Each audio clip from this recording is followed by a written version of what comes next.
Welcome to all. Welcome to our today's sessions.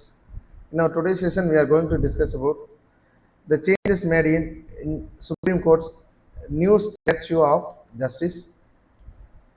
So recently, Supreme Court unveiled a new statute of justice in Supreme Court of India. So new statute of justice reveal பண்ணாங்க. This statute is distinct from the traditional one. The traditional one is found in many courts around the world.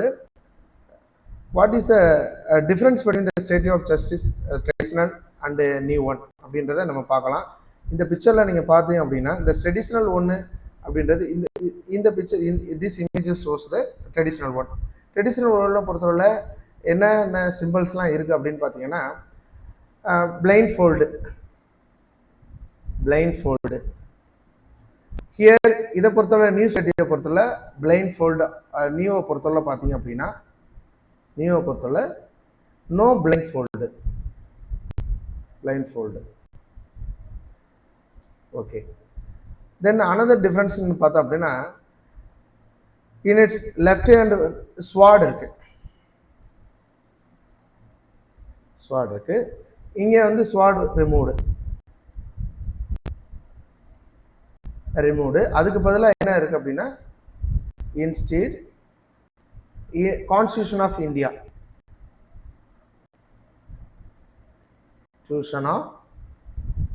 வந்து இதுல இருக்கு. வேற balance remains unchanged.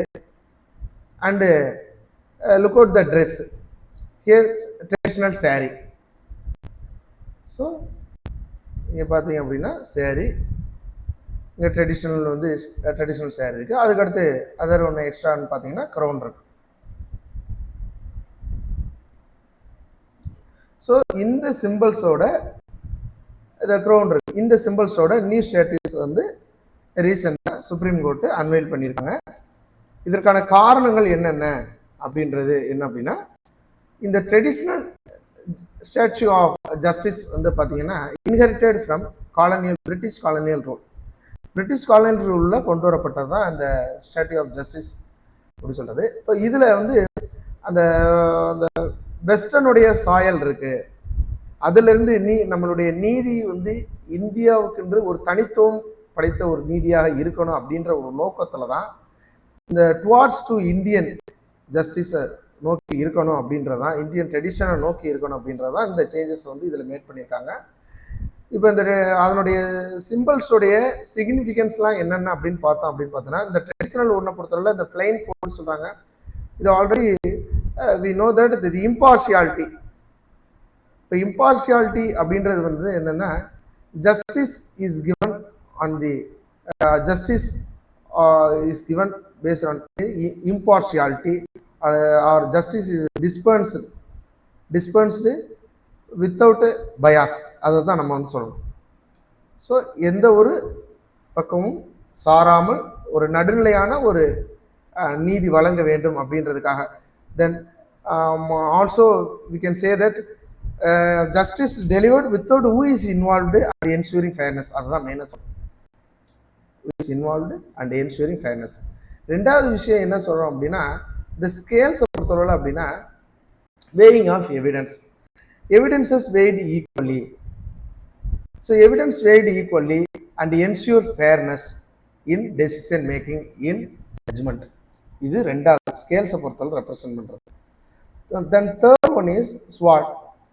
It symbolizes the power and authority to enforce the decision or punish wrongdoers. So powers and authority to enforce justice. அதுதான் அதனுடைய சிம்பிளாக தான் அந்த ஸ்வாடை நம்ம வந்து ரெப்ரசன்ட் பண்ணுறாங்க.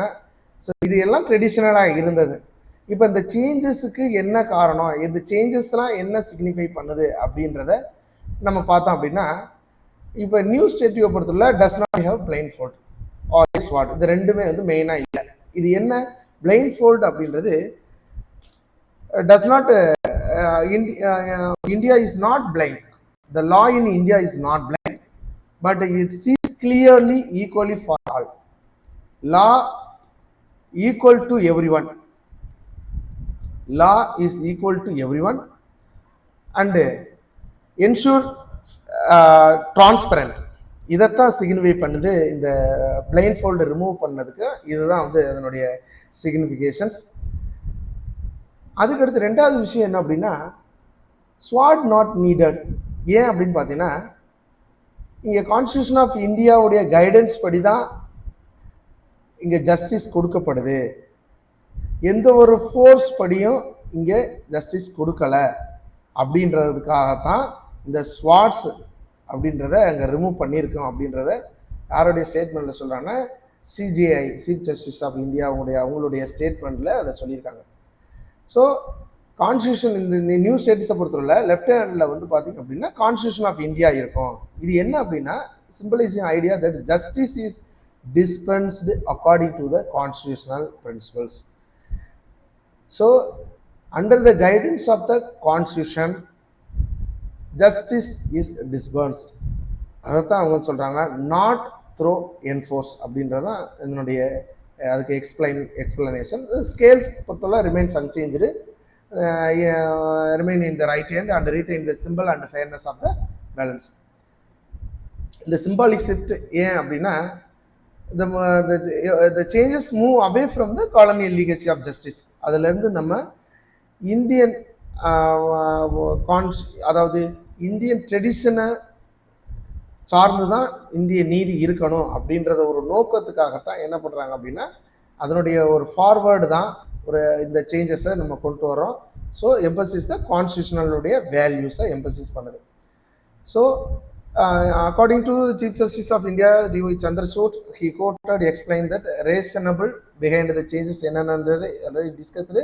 பட் ரிப்பீட்டை மறுபடியும் ஒரு தடவை பார்த்தோம். நோ, அதாவது blindfold is no longer necessary. At is traditional represent the impartiality, but now focus on seeing justice clearly and fairly. டிரான்ஸ்பரண்டாக இருக்கணும். So equal to all, equal to every one அப்படின்றத mean பண்ணி தான் அந்த ஃபோல்டை வந்து என்ன பண்ணியிருக்காங்கன்னா ரிமூவ் பண்ணியிருக்கோம். ஃபேர்னஸ், டிரான்ஸ்பரண்ட் அப்படின்றதான். ஸ்வாடை பொறுத்தவரை simple of violence is not needed because of courts in India deliver justice based on the law and not through the force. அப்போ கான்ஸ்டியூஷனில் என்ன கைட் பண்ணியிருக்காங்களோ அதுபடி தான் தீர்ப்புகளும் வழங்கப்படுகிறது. So not enforced by any one. So அது ஒரு விஷயம். ஸோ இந்த ரெண்டு விஷயத்துக்காக தான் இந்த சேஞ்சஸ்லாம் மேட் பண்ணியிருக்கு. ஸோ இது போக அதர் எகனோகிராஃபின்னு பார்த்தோன்னா முரல்ஸ் அண்ட் அதர் ரெப்ரஸன்டேஷன்லாம் இருக்குது. The court already has a moral visiting lady justice in the classical Indian attire and holding the scale of justice and constitution இருக்கு. அதே மாதிரி தான் அந்த லேடி ஆஃப் ஜஸ்டிஸ் வந்து அதனுடைய பெயிண்டிங்கும் சுப்ரீம் கோர்ட் ஆஃப் இந்தியாவில் இருக்குது. அது போக எப்படின்னா மகாத்மா காந்தியுடைய பெயிண்டிங்கும் அங்கே இருக்குது. அதுக்கடுத்து சக்ரா அப்படின்னு சொல்லுவோம், அந்த வீல் ஆஃப் லா, அதாவது தர்மா அப்படின்னு சொல்லுவோம். ஸோ இதுவும் அந்த ஐகனோகிராஃபி எலிமெண்ட்ஸும் இது the court has the mentioned iconographic elements.